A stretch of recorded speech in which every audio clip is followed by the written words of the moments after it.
Fala galera, beleza? Tranquilidade? Estamos nós aí e sem mais delongas, né, para a segunda parte da nossa aula sobre patrimonialismo e burocracia. E conforme dito, essa segunda parte, né, ela vai envolver a ideia da burocracia como uma dificultadora das coisas, dos serviços públicos principalmente. E conforme eu disse na primeira aula, né, na primeira parte, o patrimonialismo é um fenômeno sociopolítico oriundo dos problemas dessa burocracia ou desse tipo de burocracia, conforme nós já anunciamos na aula passada, certo? Então, retomando rapidamente, né, o que vimos na primeira parte, vimos o que é burocracia, né? Pelo menos burocracia no sentido moderno do termo, né? Que está vinculado à ideia de Weber de racionalidade do serviço público, né? Que está vinculado ao Estado moderno, democrático, de direito, tá certo? Que busca lá, né, eficiência, compor quadros aptos e funcionar a partir principalmente de laços impessoais. Hoje, né, nós vamos trazer uma visão, hoje, né, no caso, nessa segunda parte, espera-se que vocês vejam as duas partes num dia só, mas nessa segunda parte, a gente está aqui trazendo uma crítica ao funcionamento da burocracia, né? Nós vamos trazer uma segunda visão aqui, uma segunda leitura a respeito da burocracia, que é a crítica ao funcionamento demorado da burocracia, né? Que coloca entraves para as pessoas, que vai apresentar desvios, né? E assim chegando ao fenômeno do patrimonialismo, que é o tema, né, dessa apostila 5, o último tema da apostila 5 do terceiro ano, né, do sistema etapa. Então vamos ver aí o caso brasileiro, né, diferentes leituras, e essa parte, ao contrário da outra, ela vai trazer muitas imagens, né, que vão criticar a burocracia, tá certo? Então essa é, de certa forma, um lado B da burocracia, né? Um lado que vai, né, se revelar aí pela sua disfunção, certo? Disfunção no sentido de pouco funcionamento, né? Um funcionamento problemático, vagaroso, demorado, certo? Isso pelo quê? Isso por um excesso de regras, isso por um excesso de leis, né? Trazendo assim dificuldade de trabalho, inflexibilidade no trabalho. Me vem à mente aqui, né, um exemplo para dar para vocês de que no Brasil, se você quiser montar uma empresa, ao que consta, são 30 dias para que você possa começar a funcionar a sua empresa. Em certos lugares do mundo, em algumas horas você consegue começar a trabalhar. Então isso é um exemplo de burocracia, né, no sentido negativo da coisa, né, no sentido de trazer entraves, de trazer obstáculos para, né, que as atividades aconteçam.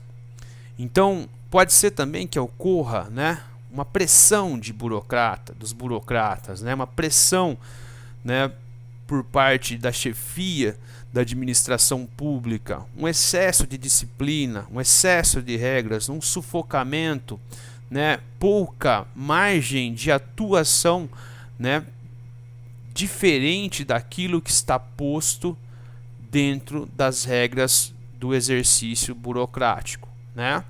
E assim sendo, né, esse serviço obviamente será pouco criativo, pouco produtivo e pouco aberto à mudança, ok?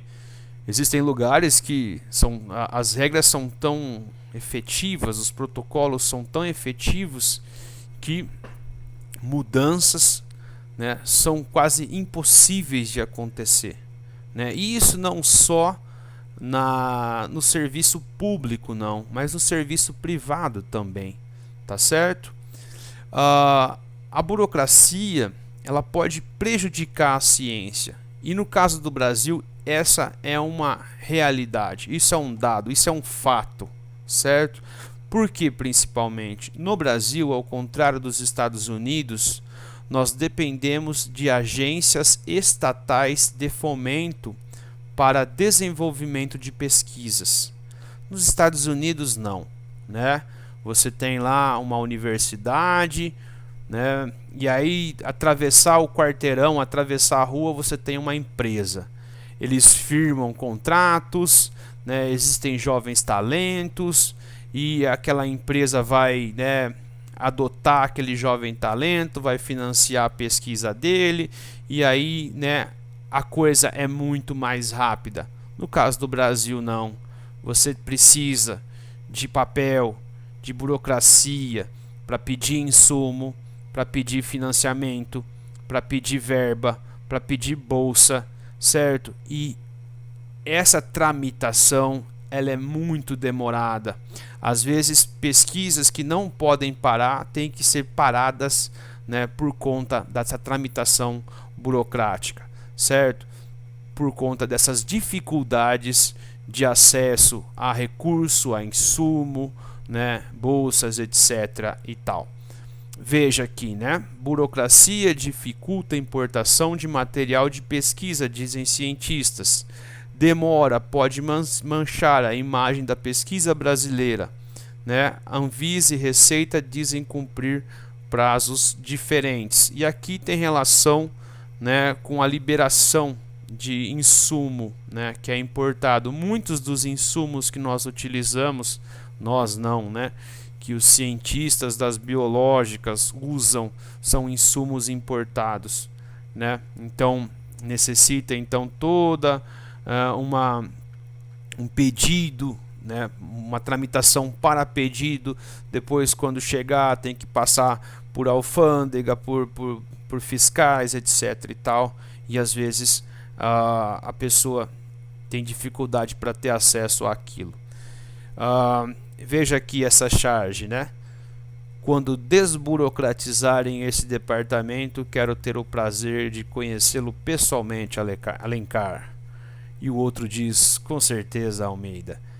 Então, né, às vezes há um exagero em matéria de papéis. Eu sempre conto para os alunos que quando eu tinha bolsa de iniciação científica, uma das regras da FAPESP era que mesmo que você não usasse a reserva técnica, que era um dinheirinho a mais que eles poderiam te dar para você comprar livro ou para você ir a um congresso, você teria que escrever uma carta em punho com a data e dizendo que não tinha gastado os recursos. Ou seja, os recursos estariam lá no sistema porque eles não foram mexidos, mas mesmo assim teria que ter um papel escrito com a data, eu colocando Samuel Decresce, RG, CPF, não usei a reserva técnica. Sem mais, obrigado, assinatura.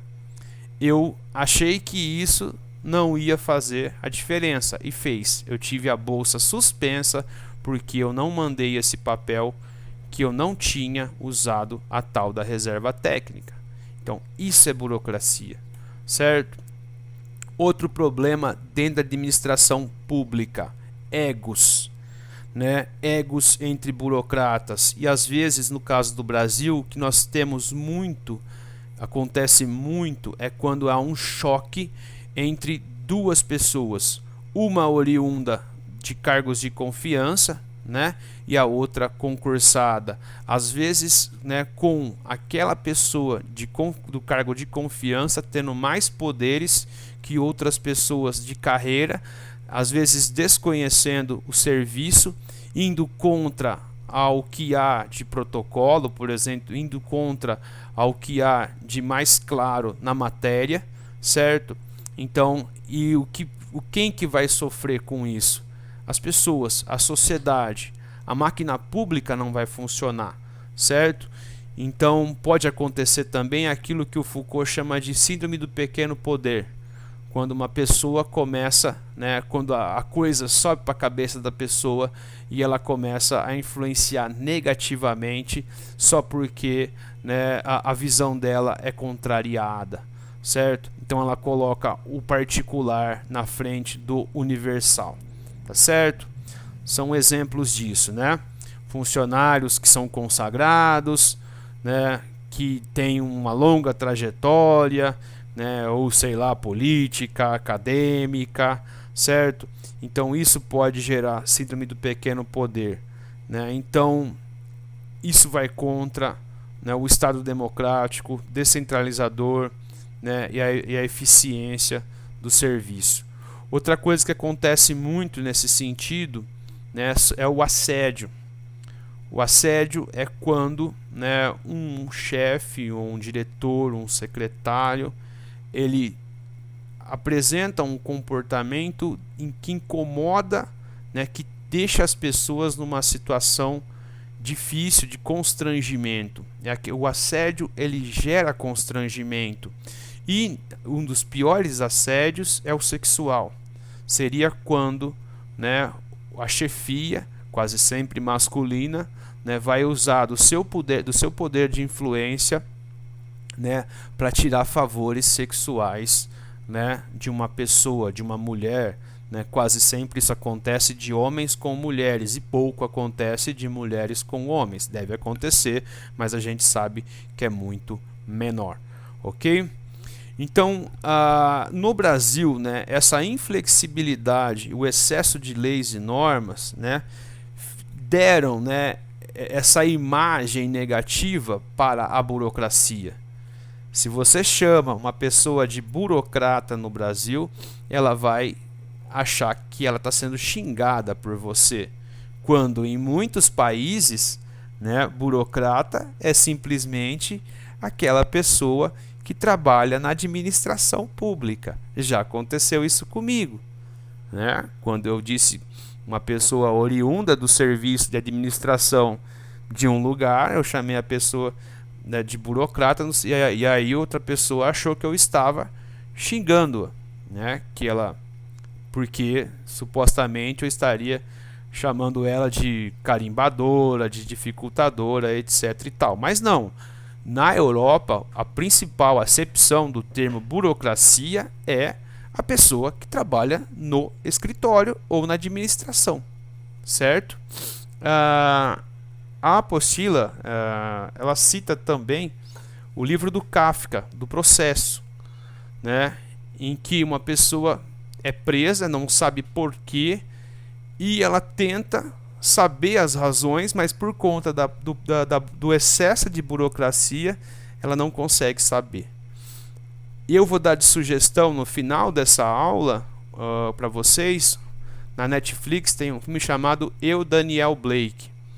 Trata-se de uma situação muito comum hoje em dia, de que algumas pessoas, né, já em idade avançada, que não conseguem se aposentar, né, que não se aposentaram, mas que não conseguem arrumar trabalho, necessitam de ajuda do governo, e aí as dificuldades que a burocracia governamental impõe para elas terem um benefício para custear, né, as coisas básicas da sua vida.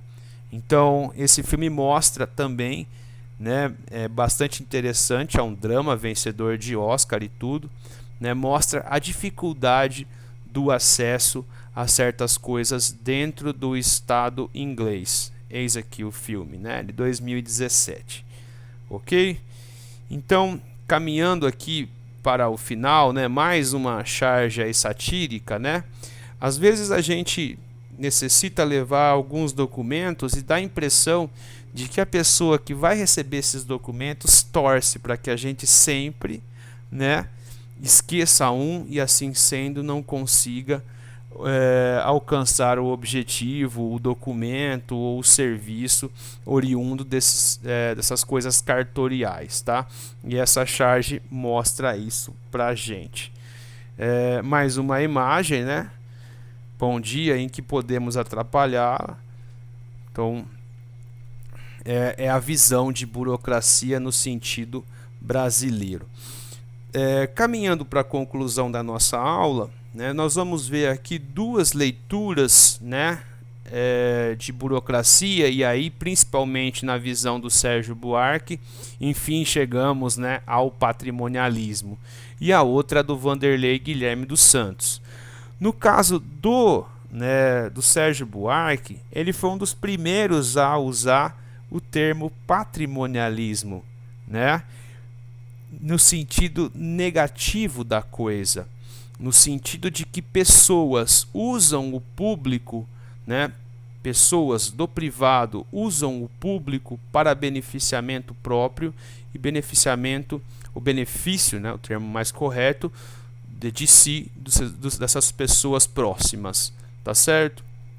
E isso, né, no caso do Brasil, é evidente não só em matéria de apropriação indevida de riqueza, mas de consecução, de conseguir serviços, de colocar pessoas, né, primeiro na lista para conseguir certos serviços e atravancar o acesso de outras pessoas ao serviço, né? Você usar da sua influência para beneficiar, não só em matéria de dinheiro, mas em matéria de serviço, as pessoas que você conhece, né? Veja aí o que Sérgio Buarque de Holanda, em Raízes do Brasil, né, disse a respeito do patrimonialismo, né, e desse Estado patrimonialista. Importante dizer que Sérgio Buarque era influenciado por Weber, usava a teoria de Weber para escrever, certo? Então é importante que vocês saibam disso. O Estado não é e não deve ser uma ampliação do círculo familiar, e ainda menos de uma integração de certos agrupamentos de vontades particularistas de que a família é o melhor exemplo. Não existe entre o círculo familiar e o Estado uma gradação, uma continuidade, mas antes uma descontinuidade e até uma oposição, né? Então, o que está implícito aqui? A necessidade do Estado de ser impessoal, certo? De não ser administrado segundo uma lógica emotiva, afetiva. O que mais? Continua, né? Para o funcionário patrimonial, a própria gestão política apresenta-se como assunto de seu interesse particular. As funções, os empregos e os benefícios que deles aufere relacionam-se a direitos pessoais do funcionário e não a interesses objetivos, como sucede no verdadeiro Estado burocrático, em que prevalecem a especialização das funções e o esforço para assegurarem garantias jurídicas aos cidadãos. A escolha dos homens que irão exercer funções públicas faz-se de acordo com suas capacidades próprias. Falta a tudo a ordenação impessoal que caracteriza a visão do Estado burocrático, né? Então, fazendo uma piadinha aí, né? Nas eleições da Câmara, o cara votou de acordo com a consciência dele, né? Não uma ética, né, numa moral e numa ética republicana, mas pensando em cargos. Concluindo a nossa aula, né, para que vocês sejam felizes, né, porque é uma aula bastante. Em geral eu dava essas duas partes em duas aulas, tá? Então por isso que ficou um pouco ampla essa aula, mas eu vejo que é uma aula muito importante para a gente entender um pouco de administração política pública do Brasil.